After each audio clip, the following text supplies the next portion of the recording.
el Pacto de Toledo, que hoy necesita de un nuevo impulso, pero no de una rectificación. No son capaces de rescatar al pueblo. Cuando rescatan bancos, rescatan autovías.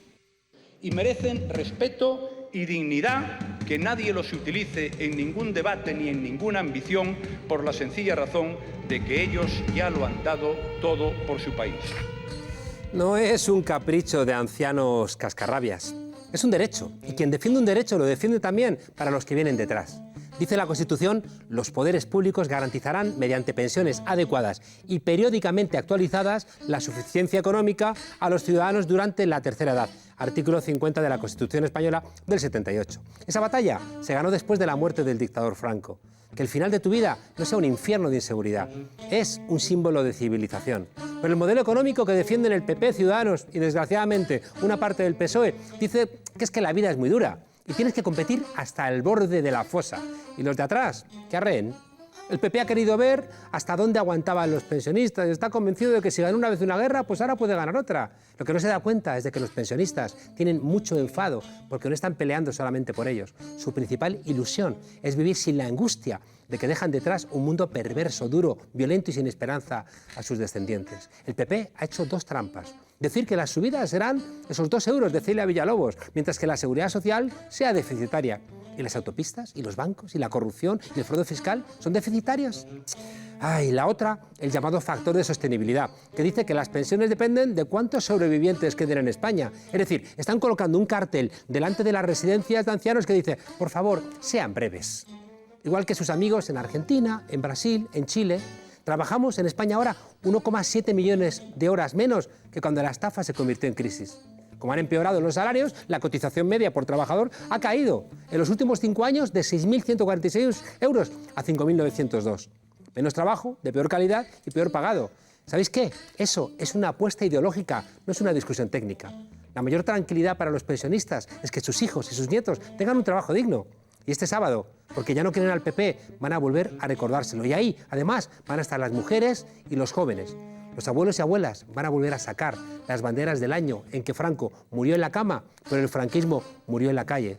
Y el padre de Laura, que es carpintero jubilado, va a recuperar su lápiz rojo para apuntar y que no se nos olvide ninguno de los agravios. Buenas noches, desobedientes.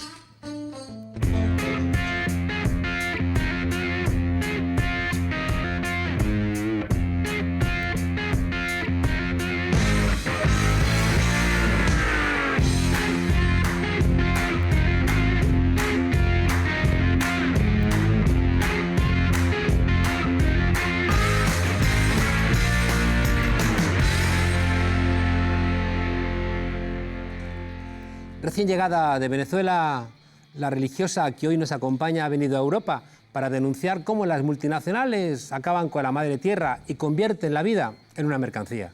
También ha venido a denunciar que el bloqueo petrolero que prepara Estados Unidos contra Venezuela es contrario a los derechos humanos y que los que quieren aplicarlo son los mismos que matan espaldas mojadas o inmigrantes o refugiados en el desierto de México, en el desierto de Oriente Medio o en el desierto inundado del Estrecho. Ha venido a contar que la España que gobierna quiere a las empresas, incluidas las de armas, pero no quiere a las mujeres y hombres de Latinoamérica. Confía en el ser humano y quiere dejarnos aquí una ventana de esperanza. Buenas noches y bienvenida a la frontera, María Eugenia Rusián. Muchas gracias. ¿Cómo estás? Muchas gracias, Juan Carlos. Tú mírame a mí. Muchas gracias. Tú no les hagas caso, tú mírame a mí. No, agradecida por poder estar hoy en tu programa. No, un placer. Y poder compartir la otra realidad que no dicen los medios de comunicación. María Eugenia, en esa dirección, ¿por qué se habla tanto de Venezuela y tanto silencio de barbaridades como el golpe de Estado en Brasil, los asesinatos diarios en Colombia o el robo de las elecciones en Honduras? ¿Qué le pasa a Venezuela para que sea el foco, Fíjate, de los medios internacionales? Nosotros como Organización de Derechos Humanos, con 40 años de fundada y con estatus consultivo en Naciones Unidas, también acreditada como organización de la sociedad civil de la OEA, siempre nos preguntamos cuál es el tema Venezuela, porque Venezuela siempre está en la agenda de los países que tienden a criticarla y que buscan como excusa siempre la materia de derechos humanos. Nosotros como activistas de derechos humanos siempre estamos... María Eugenia, la Fundación Latinoamericana por los Derechos Humanos, ¿no? Tiene 40 años de fundada y es consultora de Naciones Unidas. Tiene el voto consultivo en materia de derechos humanos, el ECOSOC. Hay una cosa que sé que os pasó y es que cuando los altercados en Caracas le prendieron fuego a vuestra sede. Sí, en el 2017, de abril a julio, que se dio la violencia de la oposición extremista de Venezuela, que llegó en municipios bien concretos de donde gobernaba la oposición. Bueno, Fundalatin está en la sede, tiene su sede en El Rosal desde hace 40 años y efectivamente dentro de la sede nos tildaban de colectivos chavistas y había que quemarnos. ¿Y prendieron fuego? Quebraron los vidrios, los ventanales, tiraban piedras, nos insultaban e intentaron quemarla. Enseguida llamé a seguridad para que pudieran rescatarnos de allí. Pero efectivamente el relator para los derechos humanos de Naciones Unidas, hasta ahora estamos esperando que se pronuncie y que diga qué pasó y por qué querían quemar una sede de derechos humanos. Es la doble moral que siempre vamos criticando, porque por una parte estás diciendo que en Venezuela hay violación de derechos humanos, pero cuando gente de esta magnitud generó todo este caos de violencia en Venezuela, ahí no escuchas. Pues déjame que te insista, María Eugenia, porque aquí se nos informó. Aquí, Espejo Público, con mi amiga Susana Griso, mi amiga Ana Rosa Quintana, en su programa, no informaron de esto, mientras que me consta que informan constantemente sobre otras cuestiones de Venezuela. ¿Por qué Venezuela se convierte en un foco de ataque de los medios de comunicación internacionales? Nosotros como Organización de Derechos Humanos hemos llegado a la conclusión que el tema tiene que ver por el modelo político que está viviendo Venezuela, que es diferente a un modelo mercantilista que genera el sistema capitalista, donde mercantiliza con la vida, con la madre tierra.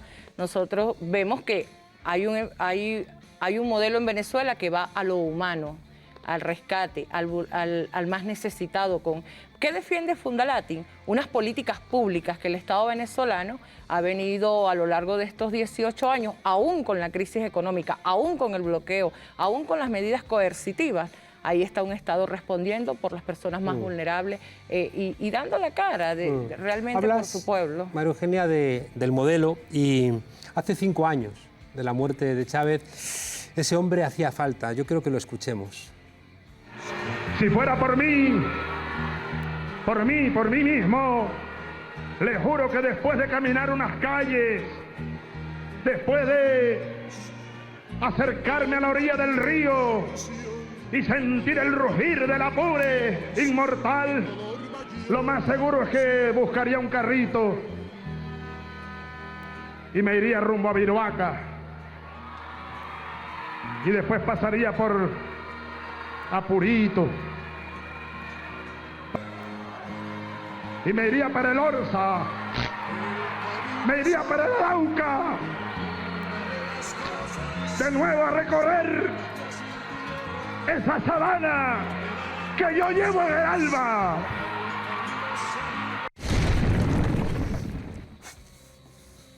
Hizo mucho por Venezuela, hizo mucho por América Latina, Hugo Chávez. Yo me emociono como venezolana de ver personas que lo han reconocido a nivel mundial.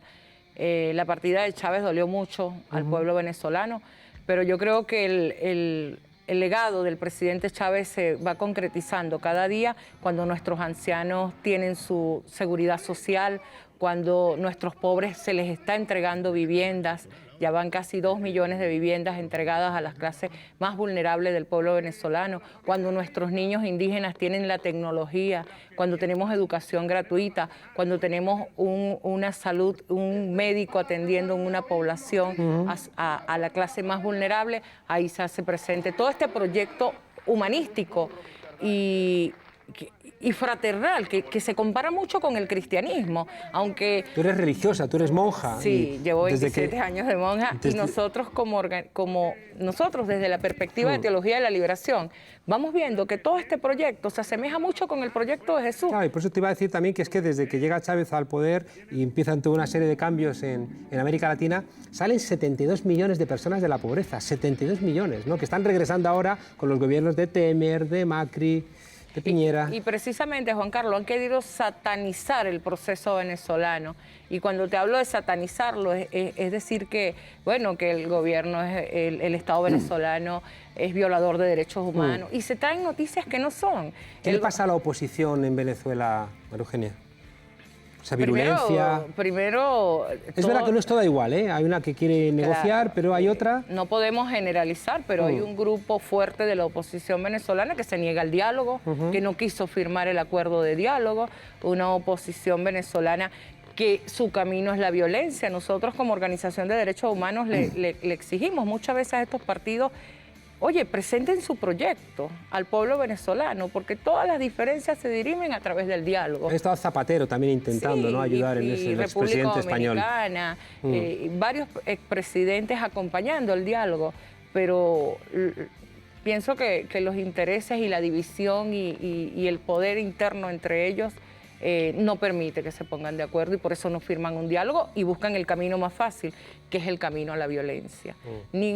La democracia se concibe en nuestra América y sobre todo en Venezuela a través de toda la participación protagónica y esa participación del pueblo venezolano en las políticas públicas. Eugenia, aquí lo sabemos, ¿no?, porque lo hemos sufrido, pero la jerarquía de la Iglesia en Venezuela tampoco parece que esté muy cerca, ¿no?, de los cerros, de los pobres, de los barrios. A lo largo de 18 años la jerarquía nunca estuvo, a lo largo de estos 18 años la jerarquía, porque no tendríamos que tener un programa mucho más largo para que no es la Iglesia como tal, sino la estructura jerárquica de la Iglesia venezolana. También he visto a curas a pie de calle, ¿no?, apoyando a los más humildes. Había un obispo que bendecía antes de las guarimbas o los actos violentos que se generaron.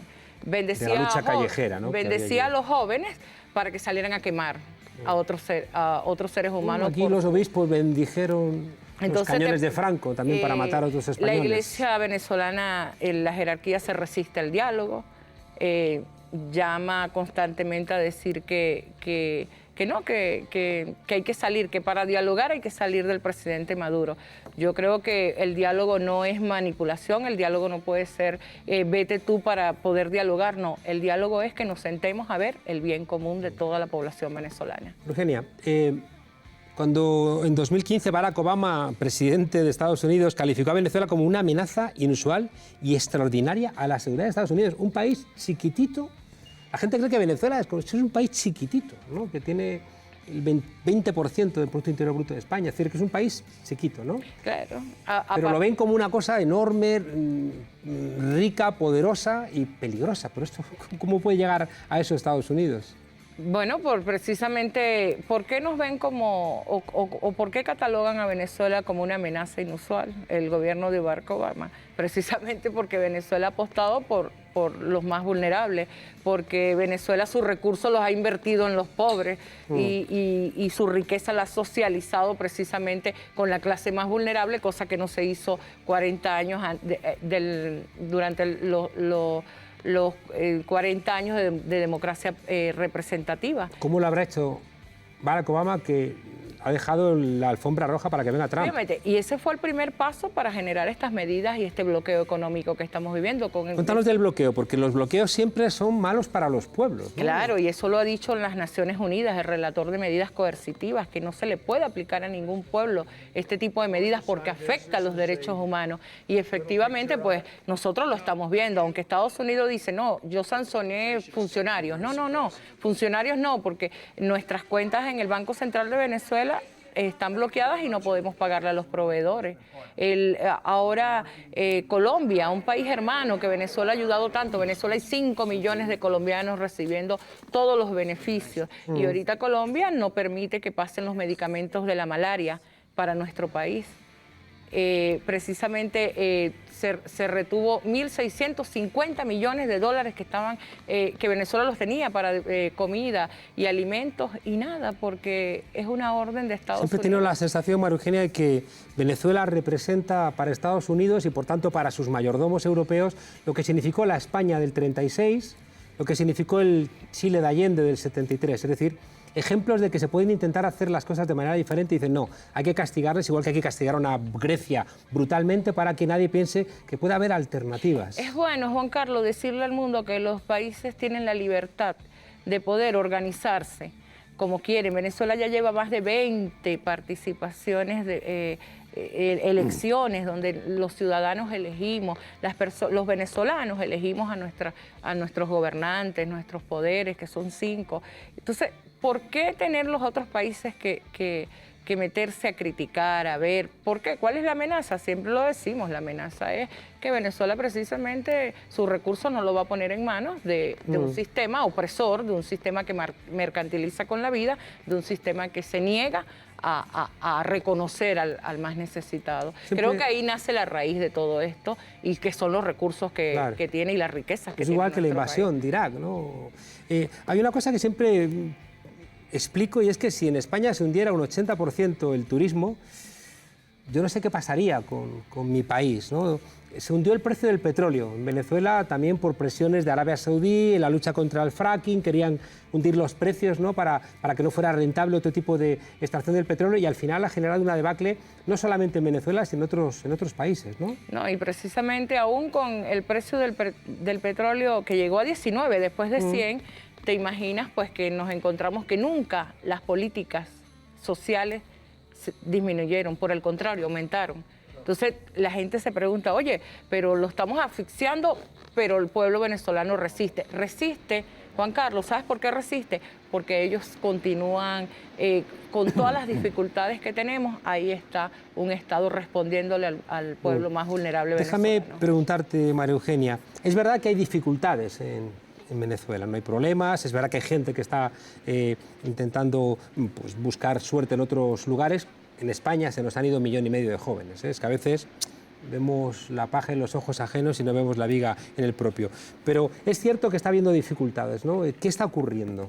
No, las medidas coercitivas y el bloqueo, por supuesto que va a traer alguna escasez al país, pero no es como quieren gritar al mundo que nosotros estamos muriendo y necesitamos ayuda humanitaria porque hay una crisis humanitaria en Venezuela. No, no. Las noticias parece que, eso lo conozco porque lo oí aquí, luego iba allí, parece que hay barricadas en las calles, incendios, gente muriéndose de hambre por las calles. Nada que ver, por eso siempre invitamos a los organismos con que nos reunimos en estos días aquí en España, con comunidades, con movimientos sociales, con varios partidos políticos, con Amnistía Internacional España, para que vean la experiencia de Venezuela y no solo se dejen sus informes o sus análisis lo hagan a través de lo que dice la prensa, sino que viendo la realidad del país y lo que estamos viviendo, de ahí saquen sus conclusiones. ¿Cómo ves a España? Cuéntame corriendo. Bueno, España yo viví aquí un tiempo, hice mi noviciado aquí, compartía mucho. Y, ¿con qué congregación? Con las misioneras de Cristo Jesús que están en Pamplona, acá en Madrid. Y viví momentos, pero en España me preocupa mucho la situación de los migrantes, el maltrato a las personas que vienen del continente nuestro, el tema de los desahucios, me preocupa el tema de los migrantes, el tema de los refugiados. Eso hay que revisarlo. Entonces claro, tú dices, si vamos a tocar el tema de materia de derechos humanos, habría que revisar todo eso. Han tenido que salir los abuelos a la calle porque no les reconocen un derecho constitucional que es que se les renueven las pensiones. 5 años también del Papa Francisco. Bueno, el Papa trae... Este Papa nos ha salido medio bueno, menos en cuestiones de mujeres, que ahí el hombre... Ahí tiene una deuda todavía. Ahí el hombre no puede, pero en otras cuestiones hay un cambio, ¿verdad?, con el Papa Francisco. Sí, ha dado unos avances muy fuertes ante una iglesia muchas veces plegada al poder. El Papa ha invitado constantemente a la jerarquía a acercarse al pueblo, a ir a comunidades. De hecho, ha dado varios avances en materia de teología de la liberación. Ha reconocido toda esta labor que hizo el obispo Romero en El Salvador. Claro. Es bien interesante lo que se va dando. ¿Estás contenta con este Papa? Bueno, tiene unas deudas muy fuertes con las mujeres, porque sí, a las mujeres se le niega el sacerdocio y a las mujeres pues se le violenta el derecho humano dentro de la iglesia. Elecciones en mayo en Venezuela. Sí, efectivamente, como ¿qué esperas? A lo largo de estos 20 años. ¿Qué esperamos? La participación de un pueblo que está consciente cada vez más de su rol, de su protagonismo y de su participación. Y efectivamente estas elecciones nos van a seguir fortaleciendo el sistema democrático venezolano. Te pido que me saludes a los compañeros y compañeras, te pido que me saludes al presidente Maduro y le pido al pueblo que sea muy consciente de que lo que está pasando ahora mismo en Brasil, en Argentina, en Chile, aquí no se cuenta, pero están otra vez creciendo los números de los pobres.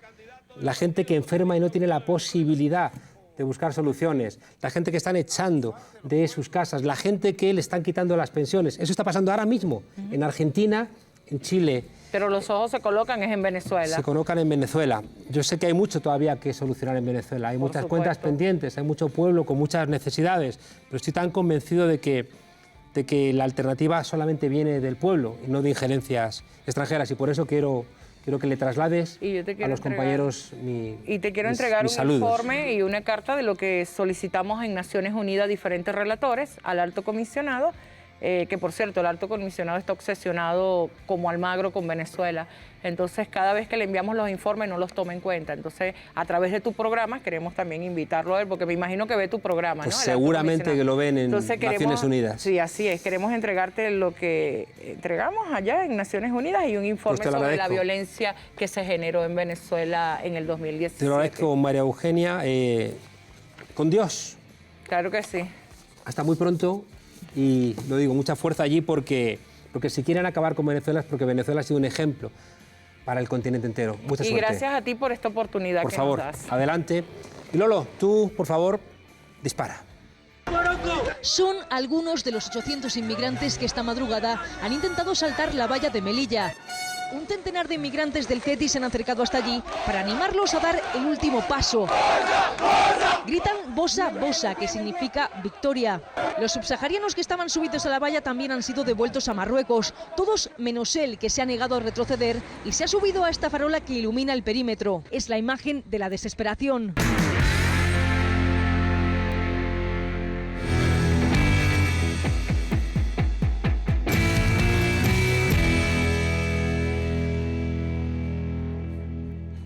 Después de un martes 13, un miércoles 14, con nuestro corresponsal en Latinoamérica para conocer qué ocurre al otro lado del Atlántico después, ¿no?, de esta excelente entrevista con la religiosa María Eugenia Rusián. Pedro Brieger, director del portal de noticias nodal.am. Buenas noches. Buenas noches, Juan Carlos. Un gusto conversar contigo como todos los miércoles. Pedro, la última vez que conectamos contigo nos preparábamos para la movilización internacional feminista del 8M. Aquí en España la manifestación fue un éxito en Madrid, en Barcelona, pero he escuchado que estáis diciendo que en Buenos Aires, punto y aparte. Bueno, creo que objetivamente fue la manifestación más gigantesca que se desarrolló el 8 de marzo, yo creo que en el mundo. Algunas cifras aventuran cerca de 500.000 mujeres y algunos hombres que marcharon por las calles de Buenos Aires, no solamente en Buenos Aires, en muchas otras ciudades de la Argentina, al igual que en el Reino de España, muchas otras ciudades, además de Madrid, Barcelona, Bilbao, bueno, también en la Argentina, en Rosario, en Mendoza, en Mar del Plata, muchas otras ciudades marcharon miles y miles de mujeres. Esto ha tenido un gran impacto porque claramente está visto como una marcha opositora al gobierno de Mauricio Macri, que ha presentado algunos proyectos que ya se vienen tratando hace muchos años, y hay una paradoja, y algo que no se da. La verdad, habría que buscar un precedente difícil de encontrar, de un presidente que presenta un proyecto con algo que no está de acuerdo. Es raro, porque por lo general un presidente o presidenta propone algo con lo que está de acuerdo, que lo quiere impulsar. Bueno, esto tiene que ver con el debate sobre el aborto. Pero por el otro lado, ha dicho en estas últimas semanas declaraciones respecto a la paridad salarial, la igualdad de género, retomando cosas que en realidad ya están y que en su momento él y su partido se opusieron. O sea, realmente hay una paradoja, por eso se habla tanto de la utilización política por parte del presidente Mauricio Macri de este tema, aunque obviamente podemos decir bienvenido sea el debate sobre el aborto en el Parlamento. Pedro, ¿la Iglesia ha dicho algo?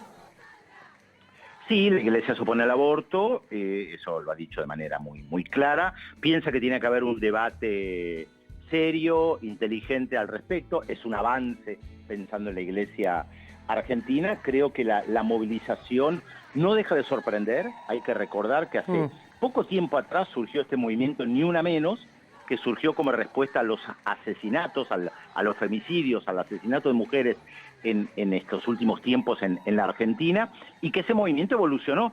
Lo que nació como un movimiento solamente en contra de la violencia, disparó una cantidad de reivindicaciones que estaban, porque al igual que en el Estado español, los movimientos feministas existen hace décadas. Lo que pasa es que hubo algo que hizo como un clic, que se abrió y se juntan las nuevas generaciones que hoy no tienen temor a reivindicar el feminismo con aquellas que durante décadas reivindicaron y levantaron la bandera del Pedro, feminismo. déjame preguntarte, porque viendo las imágenes veo alegría, ¿no? Veo que igual que en España, igual que en el conjunto de nuestras capitales, igual que en otros lugares, han sido concentraciones de alegría y además sin violencia, ¿no? Que es que también nos lanza un cierto mensaje, ¿no? Alegría y no violencia. Vos sabés, Juan Carlos, que yo utilicé la misma palabra en un programa de radio el jueves. Una de las características notables de todas las manifestaciones de mujeres, no solamente en la Argentina, obviamente, como decías, en el Reino de España también, es la alegría. Son manifestaciones que a pesar de la violencia, de los asesinatos, de las violaciones, de siglos de historia patriarcal, las mujeres salen con alegría, Qué bueno. no salen con odio. Y eso creo que nosotros como hombres deberíamos aprender, Sí, y la política en general, sin duda, mucho. Sin duda. Oye, saltamos a un sitio menos alegre, ¿no? A Colombia, ha habido primarias, dos claros favoritos, ha habido ruido, ¿no? Cuéntanos qué ha ocurrido, cómo queda el contexto colombiano con la primera vez que se presentan las FARC, bueno, la promesa, ¿no?, de solventar el conflicto que lleva más de medio siglo en el país hermano. En primer lugar, hay que decir que fueron elecciones legislativas, o sea, se elegía el Congreso sin violencia, porque las FARC ya no existen más como guerrilla, sino como partido político. El otro movimiento guerrillero, el ELN, estableció una tregua durante el proceso electoral, aunque hubo, antes de las elecciones, atentados en contra de uno de los principales candidatos, Gustavo Petro, exalcalde de Bogotá. En segundo lugar, un parlamento muy fragmentado, algo que ustedes en el Reino de España todavía no conocen tanto, más al estilo italiano. Muchos partidos, hay que tomar en cuenta que Álvaro Uribe, el expresidente, que encabeza un partido, tuvo apenas el 16% de los votos. Por lo tanto, muy poco, un parlamento fragmentado, y en mayo hay elecciones presidenciales. Claro. Ahí sí vamos a tener que prestarle más atención, porque el tema de los acuerdos de paz, por supuesto que es fundamental en el proceso electoral en Colombia, porque la violencia atraviesa hace décadas esa sociedad. Bueno, Pedro, nos hemos comido el tiempo, te agradecemos mucho tus comentarios y tengo muchas ganas de verte pronto aquí, en este plató de la frontera. Cuando quieran, estoy en Madrid. Un abrazo muy fuerte y hoy especialmente a las compañeras que han peleado con alegría, sin miedo y sin violencia por sus derechos. Buenas noches. Y debemos decirle gracias como hombres por pelear. Así es. Un abrazo. Un abrazo grande. Lolo, dispara. ¿Qué pasó? ¿Qué pasó? Bueno, la realidad es que nunca nos casamos, ¿no? Pues yo me he enterado esta mañana. Lo único que hubo es... Bueno. Y yo creo que el jefe es más de desayunar que de cena.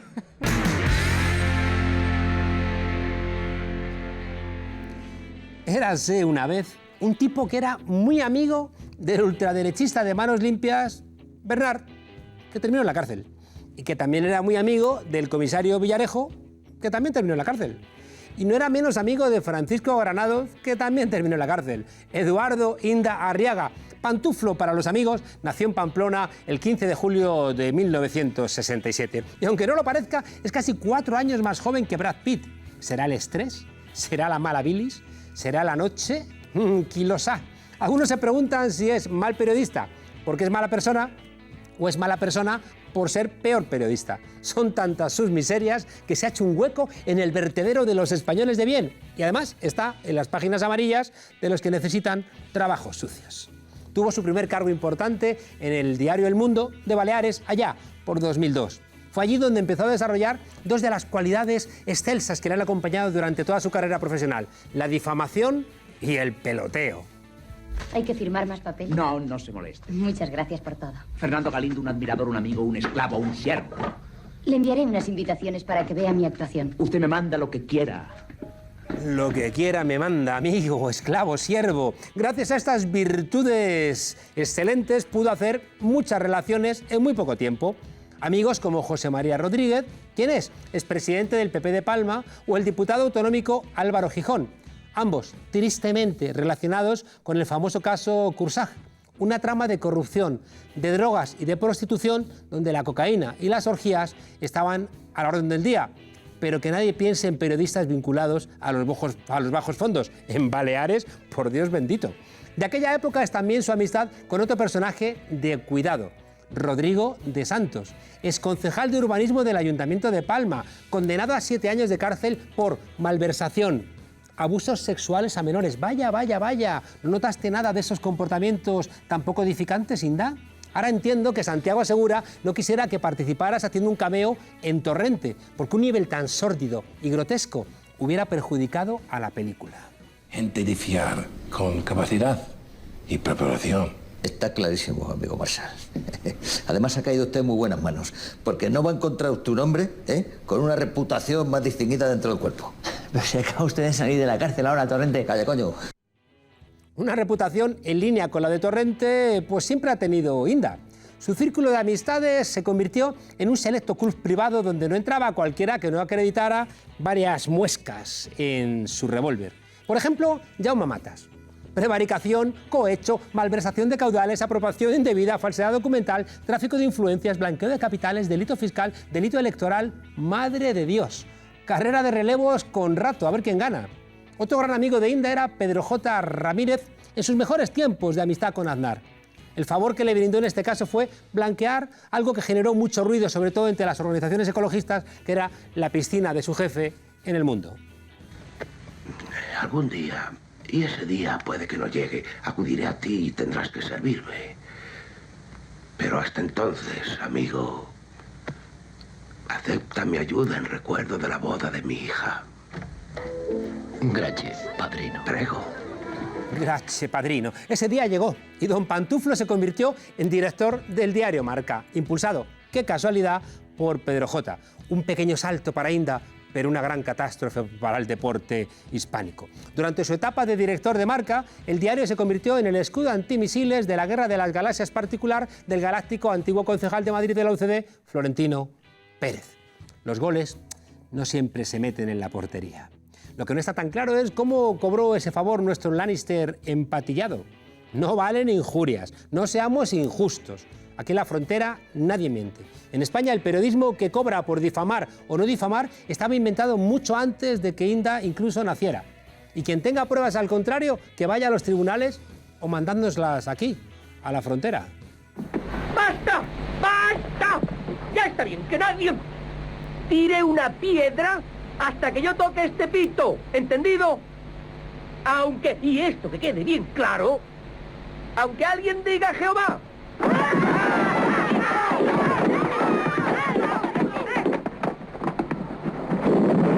Buena puntería. Quien esté libre de pecado, que tire la primera piedra. ¿Y cuánto costó OK Diario? 2,7 millones de euros, seguro que salieron de bolsillos plenamente honestos.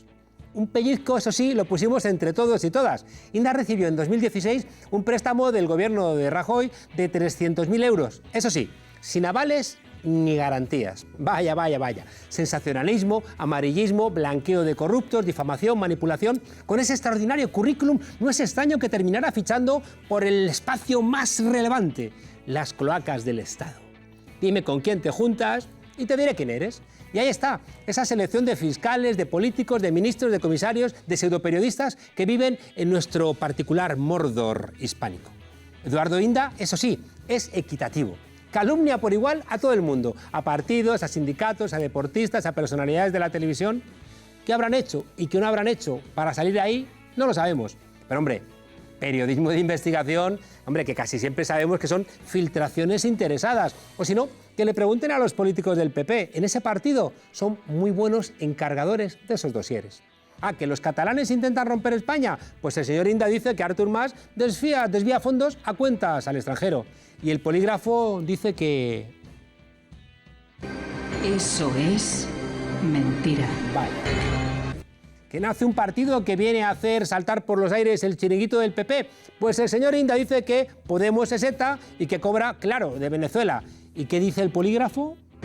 Eso es mentira. ¿Que el líder de ese partido político sube las encuestas? Pues el señor Inda se encarga de ser personalmente quien diga que Pablo Iglesias tiene dinero en un paraíso fiscal. Y el polígrafo dice que... Eso es mentira. Y claro, las listas de demandas y sentencias que acumula, ¿le aplicarán la ley como a los raperos? De momento ya le embargaron el sueldo en Baleares por no pagar la pensión a sus hijos. Tiene juicio pendiente por inventarse una condena contra el líder de Podemos en Valdepeñas. Presentó como buena una factura falsa hecha con Photoshop. Tiene otras condenas en marcha. En fin, un culebrón que va de rectificación en rectificación. Hasta sus propios trabajadores le denuncian por obligarle a manipular noticias falsas. Vaya. En este caso fue su exjefe de investigación y el titular no tiene desperdicio, ¿eh? Leed. Inda demandado por inventarse un mensaje de Rita Barberá post-mortem para un titular. Vaya, vaya, vaya. No tiene límites porque no tiene vergüenza. Da igual que hable de muertos, del partidito de sus amiguitos, da lo mismo. Cuando hay dinero de por medio, ¿quién dijo miedo? Es por eso que, según algunas grabaciones recogidas como pruebas en el caso Lezo, Inda podría tener pruebas contra líderes del PP, con, no sé, líderes como Trillo, como Cospedal. ¿Quién te las ha dado, pillín? Esas conversaciones telefónicas señalan que don Pantuflo es parte del círculo innombrable del comisario Villarejo, detenido por cohecho y blanqueo de capitales, un hombre al servicio del Ministerio del Interior. Inda y Villarejo, Villarejo e Inda, tanto monta tanto, dos siniestros personajes sin ningún encanto. Tanto que han ensuciado lo que no está escrito, la democracia española. Proteger a Inda es un mal negocio y terminará ensuciando a sus señoritos. Dime con quién te juntas y te diré dónde es bastante probable que termines. Es verdad que allí podréis, todos juntos, leer el Marca.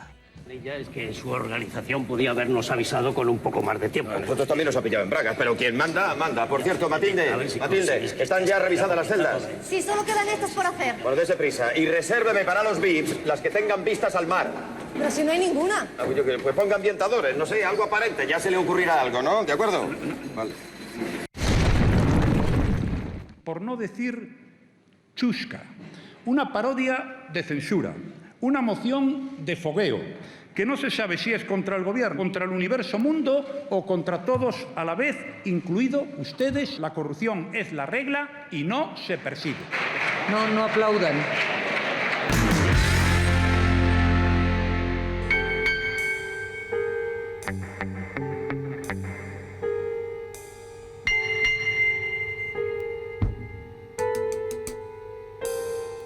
Decía Felipe González que la democracia también se defiende en las cloacas y nosotros, al contrario, creemos que en las cloacas lo que hay que hacer es poner la lupa en esos bajos fondos del periodismo. En fin, que si hay algún detalle sobre Eduardo Inda que se nos haya quedado en el tintero, hay una persona que seguro es la más adecuada para revelárnoslo. Buenas noches, Patricia López. Buenas noches, Monedero. ¿Qué nos traes? Pues nada, es que has dado un parte de guerra muy acertado y sí, es que esta semana se confirma que el ejército de los nadies tenemos rodeados a la cloaca. A ver, cuéntanos cómo es eso. El parte de guerra es que su arsenal de mentiras se está agotando y que nada, pues la verdad va saliendo a la luz. Esta semana Eduardo Inda ha tenido que publicar una rectificación sobre una serie de mentiras que ha publicado contra mí y contra público, porque como él es un copista de Villarejo que no sabe investigar, solo sabe publicar fake news, pues no se le ocurrió otra cosa que decir que yo tenía relaciones íntimas con los investigadores que destaparon las cloacas, ¿no? Entonces ha publicado la primera verdad en no sé cuántos, en 2 años o así, que lleva publicando noticias, pues ha publicado... O sea, solo dice la verdad cuando los jueces le obligan. Bueno, no, ha publicado la verdad porque se la he escrito yo en la carta de rectificación, ¿sabes? Si no, no la publica. Y está obligado a publicarla porque si no tendría una demanda. Y como la serie de demandas que ha cosechado a lo largo de estos 2 años, 3 de OK Diario, pues asciende, según nos contaron gente de su Consejo de Administración y de sus redactores, casi a 2 millones de euros y peligra mucho la supervivencia del medio, pues entonces ya va publicando las cartas de rectificación para que no lleguen las demandas porque ya acumula bastantes, como algunas de las que has ido enumerando tú. Eso la gente tiene que saber que se dice la mentira, entonces tú tienes que mandar un burofax diciendo eso que usted dice es mentira, entonces le ruego que rectifique. Claro, y dar explicaciones y entonces aportarle una información de la cual él carece y que a ti muchos días pues dices, ¿por qué yo le tengo que dar a este mentiroso información sobre mi vida o si no la tiene, ¿no? ¿Para qué? Pero ese burofax es el requisito previo para que Claro, lo que pasa es que esta vez, ¿sabes? Estamos empoderándonos, las periodistas paramos, hicimos huelga la semana pasada y ya estamos estamos un poco hartas, ¿no? Yo, mi medio y como colectivo también, a que las periodistas trabajamos y no somos copistas. Y en este caso, además, como representante y que me erijo del ejército de los nadies, es que tenemos a las cloacas rodeadas y eso hay que ponerlo en valor. Qué bueno. Que le están, de alguna manera, le están rodeando, ¿no?, ainda demasiados problemas. Hombre, claro, tiene la querella de Xavier Trías, que va para adelante, tiene la querella por el caso Cuatrifolios, con 3 días de información, es él su compañero Esteban, yo le llamo Udeftieta, porque es el que difunde los informes falsos de la UDEF, junto con Eduardo Inda, durante muchísimo tiempo. En 3 días de informaciones falsas se cargaron una empresa con 85 trabajadores que mandaron a la calle, entonces la juez les pide 1 millón de euros de penalización a él y a ellos dos y al mundo. Están imputados también por obstrucción a la justicia. En el caso, la acusación se la pone el comisario Marcelino Martín Blas, los investigadores del caso Nicolás, y la jueza, lo tratamos aquí, le ofrece acciones al director general del CNI y al juez Arturo Zamarriego por cómo Inda pues, ha atentado contra ellos, incluso diciendo que había que matar a Marcelino Martín Blas. Tiene la querella que le puso su propio ex jefe de investigación, que ya es complicado, o sea, tú ya haces una información que es falsa, ¿no? Que es que la policía investiga que Pablo Iglesias tiene una cuenta en Islas Granadinas, ¿no? Pero es que el titular que había dejado Francisco Mercado era: la policía investiga que Pablo Iglesias tiene una cuenta en Islas Granadinas. Y Inda, porque si no le revienta el sistema de OK Diario, ¿no? Él no le valía, entonces de madrugada dijo: Pablo Iglesias tiene una cuenta en Islas Granadinas, porque la policía investiga le sobraba, ¿no? Eso era poner en duda, ¿no? Y él tenía que afirmar. Y entonces su propio jefe de investigación se ha querellado contra él por manipularle esa información, ¿no? Y así, bueno, pues es un suma y sigue. Es que, y también pues está pendiente, ¿no?, porque él siempre se jacta de haber ganado, ¿no?, una querella, porque le decían que la información era veraz, ¿no? Claro, es que es muy bueno eso es maravilloso, porque además en una demanda que yo le he ganado al señor Villarejo, si tú lees la demanda de Inda, que Inda, digamos, gana a Pablo Iglesias, y la que yo le gano al señor Villarejo, se ve la diferencia.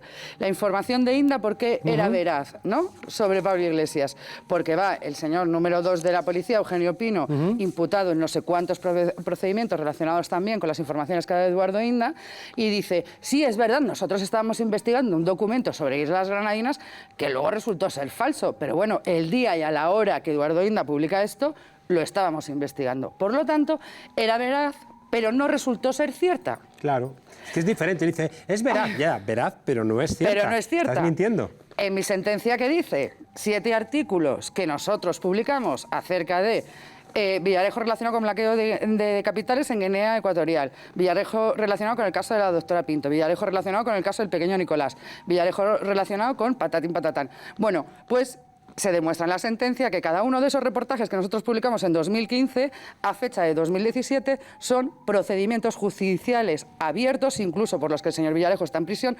Por lo tanto, la información no solo es veraz, es que es cierta.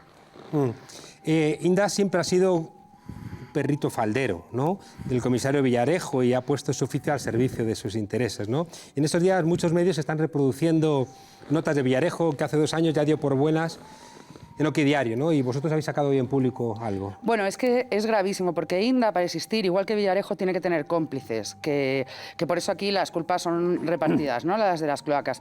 En 2015, cuando Inda monta OK Diario, pues necesita subsistir, y entonces su amigo Villarejo le ayuda, ¿no? Le ayuda y le dan unas notas informativas que no están registradas, no están selladas, no están fechadas y no constan y han sido negadas por el propio Ministerio del Interior, en las que, por ejemplo, en una de ellas cuenta que todo el proceso se monta pues un día que están 3 hermanos Puyol, pues están debatiendo y dicen: anda, vamos a montar el proceso y la independencia, y así, ¿no?, se monta.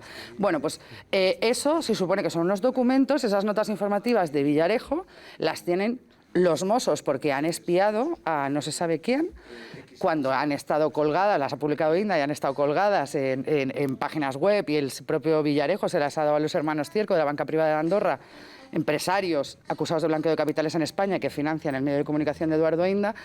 Y entonces ahora cogen los compañeros, la policía lo mete en un informe, que es el que en teoría los Mossos han llevado a la incineradora, y cogen los compañeros periodistas y dicen: Los Mossos han espiado a la policía y entonces han averiguado que los Puyol han montado el proceso. Y dices, oye, si lo metes en Google y sale que es una nota de Villarejo que Eduardo Inda publicó en el 15. Nos lo vas a tener que contar más detallado. Ya, yo sé que para cosas que hacen falta Lo que sí que lanzamos un mensaje es que Inda... No te fíes de ellos. Inda. Bueno, hay una cosa que es... Nos tenemos que ir. Vale, no nos dejan. Te lo cuento Más. otro día. Me lo tienes que contar otro día. Desobedientes, si camináis por la calle, Inda está detrás, preocuparos profundamente. Buenas noches, desobedientes. Hasta mañana.